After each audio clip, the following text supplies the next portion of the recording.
শাওন মাহৰ প্ৰথমটো সোমবাৰ। এই মাহটো পবিত্ৰ বুলি বিশ্বাস কৰে হিন্দু ধৰ্মাৱলম্বী লোকসকলে। তেজপুৰ ঐতিহ্যমণ্ডিত পুৰণি প্ৰসিদ্ধ শিৱ মন্দিৰ মহাভৈৰৱ মন্দিৰত পুৱতি নিশাৰে পৰা অসমৰ বিভিন্ন প্ৰান্তৰ পৰা অহা অগণন ভক্তৰ সমাগম ঘটে। দূৰ-দূৰণিৰ পৰা অহা ভক্তসকলে গাখীৰ পানী, ফুল, বেলপাত, ধূপ-দীপ নৈবেদ্য আগবঢ়াই পূজা অৰ্চনা কৰে আৰু নিজ পৰিয়ালৰ তথা সমাজৰ সকলোৰে মংগলৰ বাবেও ভগৱান শিৱক পূজা অৰ্চনা কৰি ভক্তিৰসত বুৰ যায়। তাৰোপৰি এই পবিত্ৰ শাওন মাহতে বলবম উৎসৱো হিন্দু ধৰ্মৰ মানুহে পালন কৰি মহাপ্ৰভুৰ আশীৰ্বাদ বিচাৰে।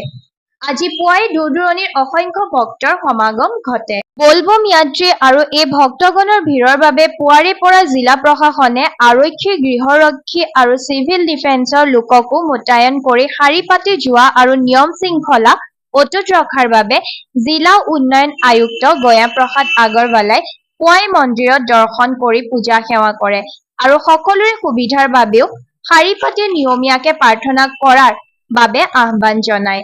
উল্লেখনীয় যে শাওন মাহত অগণন ভক্তৰ ভিৰ আৰু দৰ্শনাৰ্থীৰ বাবে সুবিধা কৰিবলৈ মহাভৈৰৱ মন্দিৰ পৰিচালনা সমিতিয়ে জোতা, চেণ্ডেল ৰখা গৃহ আৰু ধূপ-দীপ, চাকি-বন্তি আদিৰ বাবে সুকীয়াকৈ গৃহ নিৰ্মাণ কৰি দিছে আৰু ভক্তগণক মহাপ্ৰসাদ বিতৰণ কৰি অতিথি পৰায়ণতাৰ নিদৰ্শন দাঙি ধৰিছে আৰু সকলোকে মন্দিৰ পৰিষ্কাৰ কৰি ৰখাত গুৰুত্ব দিবলৈও আহ্বান জনাইছে।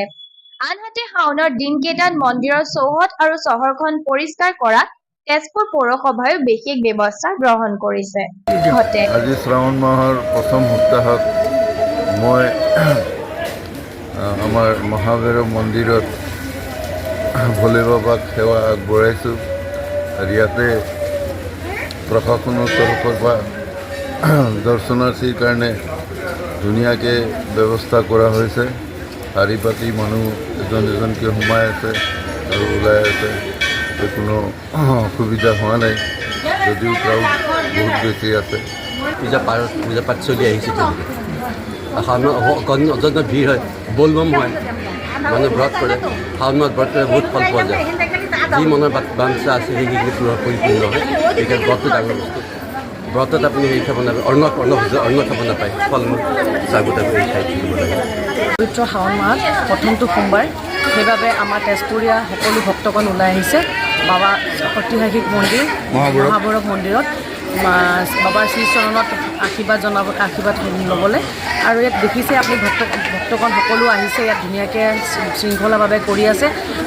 আৰু মই পৌৰসভা সভাপতি হিচাপে মই ভক্তগণক ৰাইজক মই আহ্বান জনাইছোঁ কি তেওঁলোকে ধুনীয়াকৈ শৃংখলাভাৱে কাম যেন বাবাৰ ওচৰত আশীৰ্বাদ ল'বলৈ আহে আৰু আমাৰ চাফ চিকুণটো যেন ধুনীয়াকৈ ৰাখে, নিজৰো ছিকিউৰিটি হিচাপে ভালকৈ ৰাখে।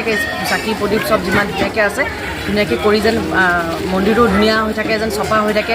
ভক্তগণ ৰাইজ চব জেগাৰ পৰা আহে, অসমৰ প্ৰতিটো প্ৰান্তৰ পৰা মানুহ ইয়াত আহি আশীৰ্বাদ ল'বলৈ আহিছে। সেইবাবে চবকে মই আহ্বান জনাইছোঁ কি তেওঁলোকে যেন পৰিষ্কাৰ ৰাখি বাবাৰ ওচৰত আশীৰ্বাদ লয়।